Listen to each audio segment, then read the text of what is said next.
खबर देंगे आपको। पंजाब के स्कूलों में 28 मई से 1 अगस्त तक गर्मियों की छुट्टियां होंगी। आपको बता रहे हैं पंजाब के तालीमी इदारों में 28 मई से 1 अगस्त तक गर्मी की छुट्टियों का ऐलान किया गया है।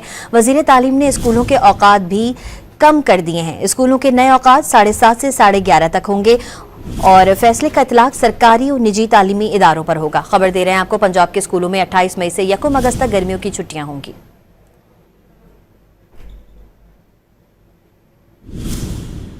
खबर देंगे आपको। पंजाब के स्कूलों में 28 मई से 1 अगस्त तक गर्मियों की छुट्टियां होंगी। आपको बता रहे हैं पंजाब के तालीमी इदारों में 28 मई से 1 अगस्त तक गर्मी की छुट्टियों का ऐलान किया गया है। वजीर तालीम ने स्कूलों के औकात भी कम कर दिए हैं। स्कूलों के नए औकात 7:30 से 11:30 तक होंगे और फैसले का इतलाक सरकारी और निजी तालीमी इदारों पर होगा। खबर दे रहे हैं आपको, पंजाब के स्कूलों में 28 मई से 1 अगस्त तक गर्मियों की छुट्टियां होंगी।